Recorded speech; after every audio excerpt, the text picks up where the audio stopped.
Atika college से निकल कर चंद ही कदम चली थी कि एक कार उसके करीब आकर रुकी। हेलो, इसने एक जानी पहचानी आवाज़ सुनी। वो जाजिब था। जल्दी आओ, ड्राइविंग सीट पर बैठे जाजिब ने कहा। अतिका कार का दरवाज़ा खोलकर जाजिब के बराबर की सीट पर बैठ गई। मैं हैरान हूँ जाजिब, आज तो मैंने कॉलेज के लिए एक फंक्शन में आई थी, तुम्हें बताया भी नहीं था कि मैं आऊँगी। मुझे तो मालूम था कि आज तुम्हारे कॉलेज में फंक्शन है, इसलिए मुझे यकीन था कि तुम ज़रूर आओगी।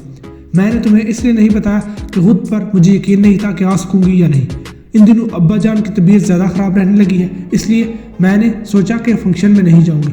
घर में तो पहले ही बता दिया था कि आज फंक्शन है, इसलिए अब्बा जान ने इसरार किया कि मैं कॉलेज की तकरीब मिस न करूं।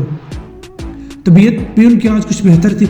मुझे ये तो मालूम नहीं था कि तुम्हारी घरेलू हालात क्या है, बस ये ख्याल था कि तुम इत्तफाकन बताना भूल गई हो। मैंने ये भी सोचा कि तुम्हें सरप्राइज़ दूँ। चलो अच्छा है, बस में जाती तो देर लगती, अब जल्दी पहुंच जाऊंगी। अब्बा जान ने इसरार करके भेज दिया था, लेकिन मुझे उनकी फिक्र लगी रहती है। क्या बीमार है वो? अतिका ने ठंडी सांस ली, फिर कहा, मैंने तुम्हें अपने घर के मामलात में ज़्यादा कुछ बताना मुनासिब नहीं समझा, ना जाने क्यों। बस इतना बताया कि मैं गरीब घर से हूँ। इसके बावजूद तुमने मुझे कभी नज़रअंदाज नहीं किया। ये मेरी खुशकिस्मती है जाजिब कि मैं तुम्हें पसंद करती हूँ, तुमसे मोहब्बत करती हूँ। ये मुझे बहुत अच्छा लगा था कि तुम एक अमीरजादे होने के बावजूद मुझ जैसी गरीब लड़की से मोहब्बत करते हो।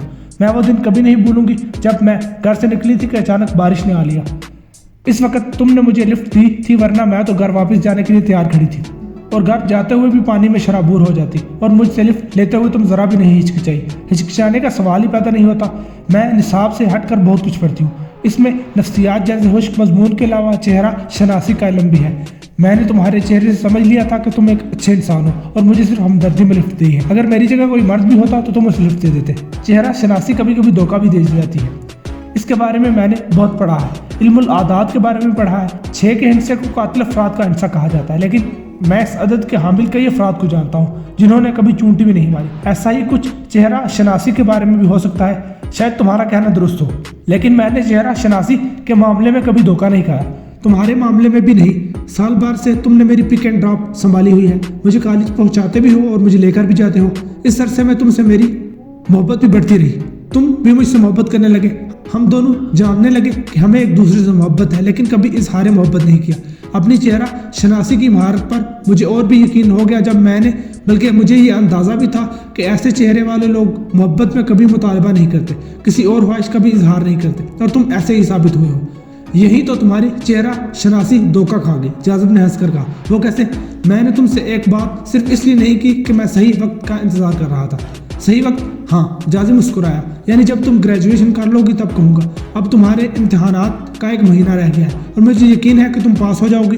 तुम बहुत ज़हीन हो, और जब तक तुम पास हो जाओगी तो मैं तुमसे एक बात कहूँगा। अगर मैं इसरार करूँ कि वो बात मुझसे अभी कह दो, अगर अभी कह दूंगा तो तुम्हारा चेहरा शनासी का बरम खुल जाएगा। खुल जाने दो तुम्हारा बरम। हाँ, अतीका ने संजीदगी से कहा। बल्कि अब शायद मैं समझ भी रही हूँ कि तुम मुझसे क्या कहोगे। जब तुम समझ ही रही हो तो मुझे कहने की ज़रूरत क्या है? मैं इसरार जो कर रही हूँ, जो बात मैंने समझ ली है वो तुम्हारी ज़ुबान से सुनना चाहती हूँ। अतीका ने इसकी तरफ देखते हुए कहा।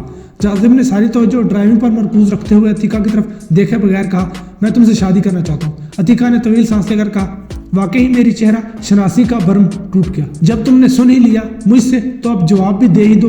तुम्हारे ख्याल में मेरा जवाब क्या होगा? तुम मुझसे मोहब्बत करती हो, इसलिए इनकार नहीं करोगे। अगर तुम्हें चेहरा शनासी का जाम होता तो मैं कहती वो जाम टूट गया है। क्या मतलब? तुम मुझे जब भी मोहब्बत के बारे में बात करते मेरी तरफ से इनकार ही होता। अतीका ने बेहद संजीदगी से कहा, मैं तुमसे शादी नहीं करूंगी। जाजिब ने इज़तरारी तौर पर ब्रेक लगाए। संभल कर अतीका जल्दी से बोली, एक्सीडेंट करोगे क्या? इत्तेफाक था कि पीछे करीब में कोई गाड़ी नहीं थी, वरना एक्सीडेंट यकीनी तौर पर हो जाता। जाजिब ने ब्रेक से पैर हटाकर एक्सीलेटर पर दबाव डाला। मुझे ऐसा ही झटका लगा है तुम्हारा जवाब सुनकर, जाजिब ने भराई हुई आवाज़ में कहा। इस जवाब की मुझे ज़रा तवक्को नहीं थी। अतीका खामोश रही। 1 मिनट खामोशी रही, फिर जाजिब भी बोला, क्या तुम ये बताना पसंद करोगी कि मुझसे मोहब्बत के बावजूद तुम शादी क्यों नहीं करना चाहोगी? बुनियादी वजह तो एक ही है, लेकिन सानवी वजूहात कई हैं। वो क्या? तुम एक अमीरजादे हो, मैं एक मामूली घर की लड़की। आमतौर पर अमीर माँ बाप अपने बेटे की शादी किसी गरीब खानदान में नहीं करते। ऐसी सूरत होगी तो फैसला मैं ही करूँगा। तुम्हें पाने के लिए मैं अपने बाप की दौलत पर ठोकर मार सकता हूँ, कहीं और मुलाजमत कर लूँगा, हम अपना एक छोटा सा घर बना लेंगे। ये किताबी बातें हैं, अतीका ने कहा। दूसरा ये कि मोहब्बत करने वालों के लिए लाजिम नहीं कि वो शादी भी करें। क्या शादी के बगैर मोहब्बत कायम नहीं रह सकती? मोहब्बत का लाजमी नतीजा शादी तो नहीं। तो मोहब्बत मुझसे है तुम्हें, और शादी तुम किसी और से करोगे। मैं शादी ही नहीं करूँगी, किसी से भी नहीं। किताबी बातें तुम भी छोड़ो। یہ بتاؤ کہ اپنے مستقبل کے بارے میں تم نے کیا سوچا ہے؟ اپنے مستقبل کے بارے میں کوئی کچھ بھی نہیں جانتا، میں بھی نہیں جانتی، اور شادی نہ کرنے کی وجہ یہ ہے کہ میں اپنے گھر والوں کے لیے اور خصوصاً اپنی چھوٹی بہن کے لیے جینا چاہتی ہوں۔ وضاحت سے بتاؤ، میں نے تمہارے گھر والوں کے بارے میں کوئی بات نہیں پوچھی۔ میرے والدین ظاہر ہے خاصی عمر کے ہیں، میرے والد کا بلڈ پریشر 2 مرتبہ شوٹ اپ کر چکا ہے، مجھے ان کے اور اپنی چھوٹی بہن کے علاج کے لیے ملازمت کرنا پڑے گی۔ مجھ سے شادی کی صورت میں تمہیں ملازمت کی ضرورت نہیں پڑے گی، میں محتاجی کی زندگی نہیں گزار سکتی، عتیقہ نے کہا، اور میری چھوٹی بہن کا معاملہ تو بہت گمبھیر ہے، اسے کیا ہوا؟ بچپن ہی سے وہ ذہنی طور پر بہت کمزور ہے، بہت کم گو ہے، لوگ تو اسے نیند پاگل سمجھتے ہیں، اسے میرے سوا کوئی بھی برداشت نہیں کر سکتا، مجھ سے وہ بہت محبت کرتی ہے، میرے ساتھ سوتی ہے، میرے بغیر اسے نیند نہیں آتی، مجھے بھی تو سونو کے بغیر سکون نہیں ملتا۔ سونو نام ہے اس کا، نام تو انیکا ہے، لیکن ابا جان بچپن ہی سے اسے سونو کہنے لگے تھے، پھر میں بھی سونو کہنے لگی۔ اس کے علاج کے لیے میں ملازمت کے علاوہ کسی قسم کی محنت سے دریغ نہیں کروں گی۔ ایسا گمبھیر مسئلہ ہے تمہارا، لیکن مجھ سے شادی کر کے سب مسئلے حل ہو جائیں گے۔ ہاں تمہاری دولت سے؟ ہاں میں ابھی کہہ چکی ہوں کہ محتاجی کی زندگی نہیں گزار سکتی، کیوں نہ اب ہم اس موضوع پر بات نہ کریں؟ میرا گھر قریب آ گیا ہے، اگر میں شادی نہیں کروں گی تو مجھے یقین ہے کہ تم مجھ سے محبت کرنا ختم نہیں کرو گے، اور نہ ہی میرے دل سے تمہارے علاوہ کوئی اور آ سکے گا۔ بس اب گاڑی روک دو، میرا گھر آ گیا ہے، میں یہ موضوع ختم نہیں کر سکتا، جازم نے بریک لگاتے ہوئے کہا۔ اس معاملے میں ہم پھر بات کریں گے۔ کار رک چکی تھی، عتیقہ جواب میں کچھ کہے بغیر کار سے اتر گئی۔ گھر میں داخلے کے 2 دروازے تھے، دوسرا دروازہ پچھلی طرف تھا۔ اس طرف سے داخلے کی صورت میں پہلا کمرہ سونو کا پڑتا تھا، جس سے بے پناہ محبت کے باوجود عتیقہ سامنے ہی کے دروازے سے اندر آ جاتی تاکہ سب سے پہلے والدین کو سلام کر سکے۔ والد حسب معمول بستر پر لیٹے ہوئے تھے، والدہ ایک الماری سے کوئی تولیہ نکال رہی تھی۔ عتیقہ کے سلام کا جواب دونوں ہی نے دیا، والد نے تو بستر سے اٹھنا بھی چاہا۔ لیٹے رہیے ابا جان، عتیقہ جلدی سے بولی، ڈاکٹر نے کہا ہے کہ آپ کو آرام کی ضرورت ہے۔ زیادہ آرام سے کیا ہوگا بیٹی؟ والد اٹھ ہی گئے، بس چند دن زیادہ اور جی لوں گا، ایسی مایوسی کی باتیں نہ کریں ابا جان۔ عتیقہ ان کے بستر پر ہی بیٹھ گئی۔ BA کرنے کے بعد مجھے ضرور کوئی اچھی جاب مل جائے گی، پھر میں آپ کا علاج کسی اچھے ڈاکٹر سے کراؤں گی۔ والد نے محبت سے اس کا گال تھپکا اور بولے، ابھی مجھے تم سے کچھ ضروری بات کرنا ہے۔ ایسی جلدی بھی کیا ہے آپ کو؟ والدہ بول پڑی، کالی سے تھکی ہوئی آئی ہے، ذرا منہ ہاتھ دھو لے، کپڑے بدلے، پھر بات کر لیجیے گا۔ یہ بھی تم نے ٹھیک کہا، والد ٹھنڈی سانس لے کر بولے، جسمانی کمزوری نے میرا دماغ بھی کمزور کر دیا، خیال ہی نہیں آتا کسی بات کا۔ جاؤ بیٹی، پہلے تازہ دم ہو جاؤ، کپڑے بدل لو، اور سب سے اہم بات یہ ہے کہ تم گھر آ کر ہمیں سلام کرنے کے بعد سونو کو پیار کرنے کے بعد ہی کوئی دوسرا کام کرتی ہو۔ جاؤ۔ والدہ پھر عتیقہ سے بولی۔ عتیقہ مسکراتی ہوئی کھڑی ہو گئی، میں ابھی آتی ہوں ابا جان۔ وہ وہاں سے نکل کر سیدھی سونو کے کمرے میں پہنچی، جہاں اس کے سامنے لوڈو کا بورڈ کھلا ہوا تھا، ہاتھ میں پاسا بھی تھا، لیکن وہ کھیلنے کی بجائے گمسم بیٹھی ہوئی تھی۔ کیا بات ہے سونو؟ عتیقہ نے اس کے قریب بیٹھ کر پوچھا۔ کس سوچ میں پڑ گئی ہو؟ سونو نے غور سے اس کی طرف دیکھا اور اس طرح منہ بسورنے لگی جیسے رو پڑے گی۔ ارے ارے، عتیقہ نے 14 سالہ سونو کو اس طرح خود سے لپٹا لیا جیسے کسی بچے کو لپٹایا جاتا ہے۔ ایسی کیا بات ہو گئی ہے کہ مجھے دیکھتے ہی رونے کی تیاری کرنے لگی؟ آپ چلی جائیں گی تو میرا کیا ہوگا؟ سونو نے سسکتے ہوئے کہا۔ میرے ساتھ لوڈو کون کھیلے گا؟ مجھ سے باتیں کون کرے گا؟ میں سوؤں گی کس کے ساتھ؟ تمہیں یہ خیال کیوں آیا میں کہیں چلی جاؤں گی؟ میں تو کہیں بھی نہیں جا رہی۔ سونو خاموش رہی۔ چلو ہنسو۔ عتیقہ نے اس کی ٹھوڑی پکڑ کر اس کا چہرہ اوپر اٹھایا اور اس کی پیشانی چوم کر بولی، تم ہنستی رہتی ہو تو بہت اچھی لگتی ہو، اور جب ہنستی نہیں ہو تو میں بھی اداس ہو جاتی ہوں۔ سونو اس طرح مسکرائی جیسے زبردستی مسکرائی ہو۔ شاباش۔ عتیقہ نے اسے پھر پیار کیا اور کھڑے ہوتے ہوئے بولی، میں ذرا کپڑے بدل کر ابا جان سے مل کر آؤں، پھر تمہارے ساتھ لوڈو کھیلوں گی۔ سونو کچھ نہیں بولی، پر ساری لا دیا۔ عتیقہ نے منہ دھو کر کپڑے بدلے، اپنے بال درست کی اور والد کے پاس پہنچی، جہاں اس کے والدہ گیلے تولیے سے ان کا چہرہ صاف کر رہی تھی۔ میں آ گئی ابا جان، عتیقہ ان کے بستر پر بیٹھتے ہوئے بولی۔ مجھ سے آپ کو کیا ضروری بات کرنی تھی؟ سونو سے مل آئی؟ جی مل آئی۔ جانے کیا ہوا ہے اسے؟ ایسی باتیں کر رہی ہے جو اس نے پہلے کبھی نہیں کی۔ میں بھلا اسے چھوڑ کر کہیں جا سکتی ہوں؟ والد نے والدہ کی طرف دیکھا تو وہ بولی، سونو نے بھی سن لی تھی وہ باتیں جو تمہارے ابا جان اپنے دوست اور ان کی بیگم سے کر رہے تھے۔ کوئی آیا تھا کیا؟ عتیقہ پوچھ بیٹھی۔ ہاں، والدہ نے کہا، ان کے دوست شامی صاحب اپنی بیگم کے ساتھ آئے تھے۔ تو ان سے ایسی کیا باتیں ہوں گی کہ سونو عجیب و غریب باتیں کرنے لگی؟ بیٹی، والدہ نے کچھ افسردگی سے کہا، تمہارے ابا جان نے ایک کام انہیں سونپا تھا، وہ اسی کا جواب دینے کے لیے ہے۔ کیوں ابا جان؟ عتیقہ بولی، کیا کام سونپا تھا آپ نے انہیں؟ عتیقہ میری پیاری بیٹی، میری زندگی کا آپ کوئی بھروسہ نہیں، اس لیے عتیقہ نے ان کی بات کاٹی۔ آپ پھر مایوسی کی باتیں کرنے لگے۔ آپ جانتے ہیں مجھے رونا آ جاتا ہے آپ کی ایسی باتوں پر۔ دیکھو بیٹی، حقیقت سے منہ نہیں چرانا چاہیے۔ میں کافی دنوں سے اس فکر مندی میں ہوں کہ دنیا چھوڑنے سے پہلے تمہارا کوئی بندوبست کر دوں۔ میرا کیا بندوبست کرنا چاہتے ہیں آپ؟ عتیقہ کچھ اداس ہوگی۔ بیٹیاں پرایا دھن ہوتی ہیں عتیقہ، یہ دھن کسی اور کو ہی سونپنا پڑتا ہے۔ میں یہ فرض اپنی آنکھوں کے سامنے ادا کرنے کا فیصلہ کر چکا ہوں۔ اب عتیقہ کا ماتھا ٹھنکا۔ شامی صاحب نے تمہارے لیے ایک اچھا رشتہ ڈھونڈ لیا ہے، والدہ بولی۔ آپ عتیقہ ہکلا سی گئی۔ آپ میری شادی کرنا چاہتے ہیں؟ والدہ بولی۔ انہوں نے شامی صاحب سے کہہ دیا ہے کہ جلد از جلد کوئی تاریخ پکی کر دے۔ دیکھو، انکار مت کرنا، تمہارے ابا جان کو صدمہ ہوگا جس کے نتیجے میں کچھ بھی ہو سکتا ہے۔ ابھی تو میری پڑھائی بھی مکمل نہیں ہوئی۔ عتیقہ روحان سی ہوگی۔ باپ کی حالت کی وجہ سے وہ یہ سب نہیں کہہ سکتی تھی کہ وہ شادی نہیں کرنا چاہتی۔ पढ़ाई तो शादी के बाद भी हो सकती है बेटी। हावर साहब तो है ही उस्ताद, एक स्कूल में पढ़ाते हैं, बहुत पढ़े लिखे आदमी है, क्या तुम्हें पढ़ने से रोकेंगे? लेकिन अब्बा जान कुछ कहते हुए सोच लेना अतीका, वालिदा बोल पड़ी। 2 अटैक हो चुके हैं इन्हें। अतीका इस वक्त खुद को जितना बेबस महसूस कर रही थी, सारी जिंदगी उसने महसूस नहीं किया था। कहाँ तो वो शादी ना करने का सोचे बैठी थी, और कहाँ अब ये सूरत हाल सामने आ गई थी कि इसके वालिद सदमे के बायस तीसरा हार्ट अटैक बर्दाश्त नहीं कर सकेंगे। मैं अतीका कोशिश के बावजूद अपनी बात न कह सकी और दोनों हाथों से मुंह छिपाकर रोती हुई इस कमरे से बाहर निकल गई। जब इसका एक कदम दरवाजे से निकला तो इसने अपनी वालिदा की आवाज़ सुनी। माँ बाप का घर का छोड़ने का ख्याल लड़की को रुला ही देता है, लेकिन अतीका क्यों रोई थी ये वो खुद जानती थी। सोनू के कमरे में जाकर वो इससे लिपट कर बाकायदा रोने लगी। अब सोनू की जरा देर पहले की बातें इसकी समझ में आने लगी। अतीका ने खुद को बड़ी मुश्किल से काबू पाया और कोशिश की कि सोनू को बहलाकर किसी तरह दिलासा दे। खाने का वक्त आने में अभी देर थी, वो सोनू को इस वक्त तक जगा देती। वो सोनू के बराबर लेटी रही। अब तक इसके आंसू रुक चुके थे, लेकिन दिल बहुत भारी हो रहा था। वो ये बोझ उतार देना चाहती थी। 2 नाम इसके जहन में आए, जाजिब और शाहिदा। वो कॉलेज में इसकी बहुत प्यारी दोस्त थी। इन दोनों की कोई बात एक दूसरे से पोशीदा नहीं रहती थी। अलबत्ता जाजिब से बात करना इसके लिए बहुत मुश्किल होता। 2-3 मिनट सोचकर इसने अपना मोबाइल फ़ोन पर शाहिदा से रब्ता किया। अभी मैं तुम्हें फ़ोन करने के बारे में सोच ही रही थी, शाहिदा ने कहा। क्या तुम अभी मेरे घर में आ सकती हो? अतीका ने कहा। इसके लहजे ने शाहिदा को चौंका दिया। क्या बात है? इसने पूछा और साथ ही कहा, मुझे तुम कुछ परेशान मालूम होती हो। हाँ शाहिदा, मैं परेशान हूँ और उदास भी, मैं फ़ौरन आती हूँ, शाहिदा ने कहा और लाइन काट दी। अतीका को यकीन था कि वो 15 से 20 मिनट में आ जाएगी। इसका ताल्लुक किसी अमीर घराने से तो नहीं था, लेकिन फिर भी वो आसूदा हाल ज़रूर थी। टैक्सी करके आ सकती थी। फौरी तौर पर अतीका को ख्याल आया कि वो इन 20 मिनट में जाजिब से बात करे, लेकिन इसमें हिम्मत नहीं हो रही थी। वो इससे कभी शादी ना करने की बात कर चुकी थी। अब वो इसे कैसे बताती कि वो मुख्तलिफ सूरत हाल से 2-4 हो चुकी है। 20 मिनट इसी उधेड़पन में गुजर गए, फिर शाहिदा आ गई। अतीका इसे दूसरे कमरे में ले गई। वो नहीं चाहती थी कि सोनू इसकी बातें सुने।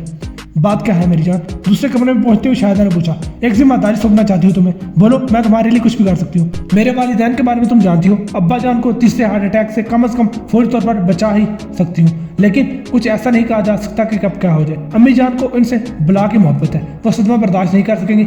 इस सूरत हाल में क्या ये मुमकिन हो सकेगा कि तुम सोनू की जिम्मेदारी संभाल लो? तुम इसका कम ध्यान रखती हो। मैं भी ना रहूं तो क्या होगा? क्यों बुरी फाल मुंह से निकाल लेती हूँ? तुम क्यों ना रहोगी? हालात कुछ ऐसे हैं। अब्बा जान एक हफ्ते के अंदर मेरी शादी करना चाह रहे हैं। क्या? शाहिदा हैरत से बोली।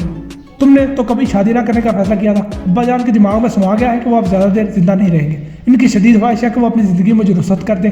अब अगर मैंने इनका फैसला ना माना तो इन्हें बहुत सदमा होगा, और वो सदमा इनके तीसरे हार्ट अटैक का सबब बन सकता है, और मैं नहीं चाहती कि इसकी जिम्मेदार मैं बनूं। ये हदिश मुझे सारी जिंदगी बेचैन रखी। अतीका ने वजाहत से बता दिया। कुछ लम्हों के लिए शाहिदा दम बहुत सी रह गई। फिर इसने कहा, तुमने शादी करने का कतई फैसला कर लिया है? कोई दूसरा रास्ता है भी तो नहीं मेरे सामने। शाहिदा फिर सोच में पड़ गई। क्या तुम सोनू की जिम्मेदारी लेने से गुरेज करना चाहती हो? हरगिज़ नहीं, शाहिदा ने कहा। तनहा तुम्हारी शादी के बाद तुम्हारे वालिदैन को कुछ हो गया तो मैं इसका हर तरह से ख्याल रखूँगी, जितना भी मुझसे मुमकिन हो सका। मेरे वालिदैन को भी इस पर कोई इतराज़ नहीं होगा, वो बहुत खुदा तरस है। शुक्रिया शाहिदा, अतीका आप दीदा होगी। तुमने मेरे दिमाग का बहुत बड़ा बोझ उतार दिया है। जाजिब से क्या कहोगी? मेरा अंदाजा है कि वो तुम्हें बहुत चाहता है। अब तक इसने तुमसे कुछ नहीं कहा, लेकिन शायद तुम्हारा ये फैसला इसके लिए सदमे से कम ना हो। आज ही इससे मेरी बात हो चुकी है। आज ही इसने अपना दिल खोलकर मेरे सामने रख दिया था। मैंने इससे भी कहा था कि मैं ज़िंदगी भर शादी नहीं करूँगी। अब मैं इसे कैसे बताऊँ कि मैं शादी करने जा रही हूँ? बेशक ये बात इससे करना तुम्हारे लिए एक इम्तिहान होगा। मैं चाहती हूँ कि इस इम्तिहान से गुजरूँ और इसे अपनी मजबूरी से आगाह करूँ। अगर इसे मेरी बजाय किसी और जरिए से इसका इल्म होगा तो ज़्यादा सदमा पहुँचेगा। ये तो है। शाहिदा ने इससे इत्तेफाक किया। तुम इससे मुलाकात करने की बजाय फ़ोन पर ही बता दो। तुम्हारे आने से पहले मैं ये भी करना चाहती थी, लेकिन मेरे में हिम्मत नहीं जम पाई।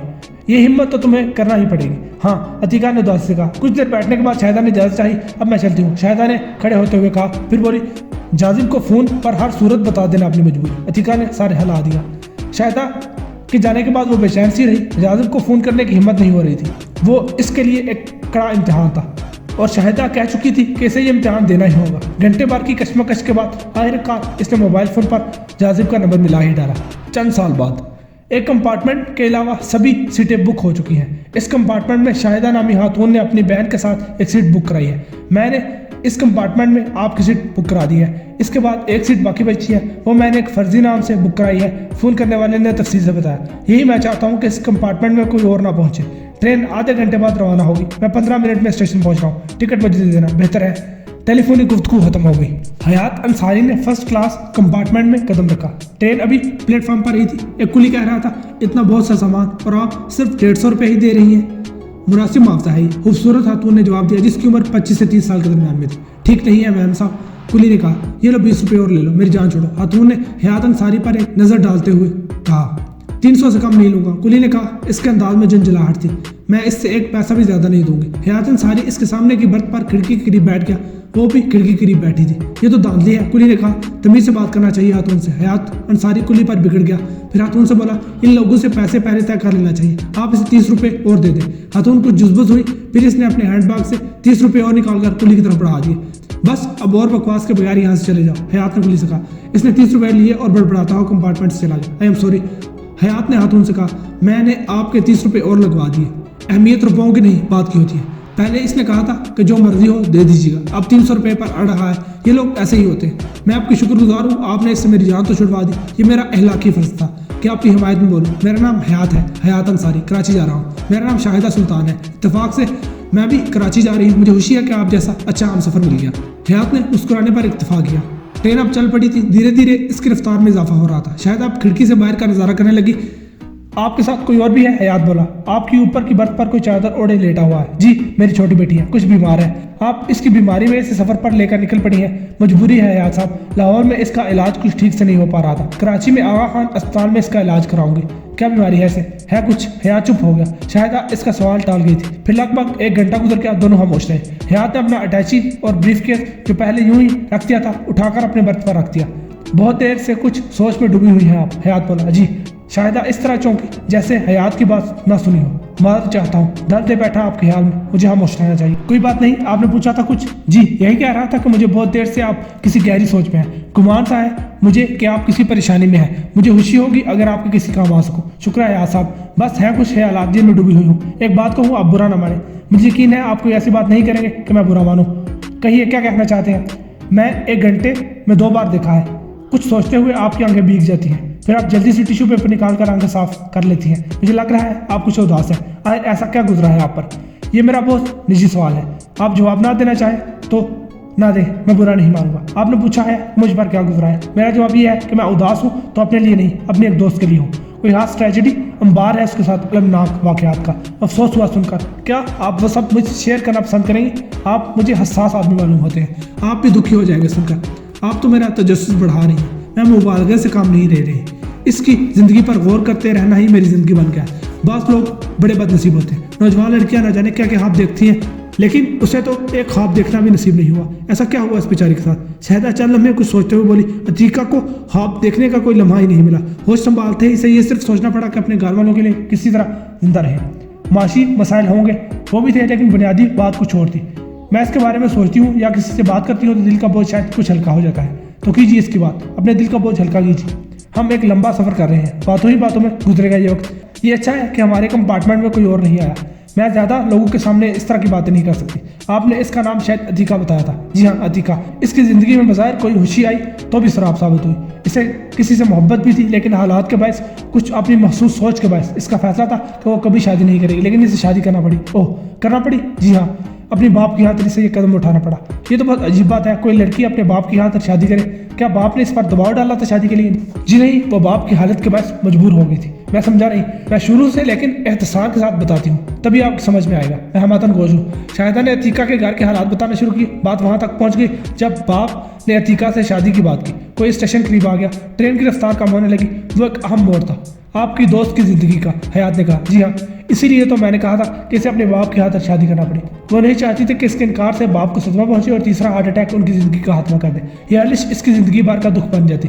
مجھے ایک ذمہ داری سونپ کر اس نے شادی کی تھی، شاہدہ نے کہا۔ ٹرین رک گئی، اس کے ساتھ ہی گرم چائے اور دیگر چیزیں فروخت کرنے والوں کے شور نے ان دونوں کی باتوں میں رکاوٹ ڈال دی۔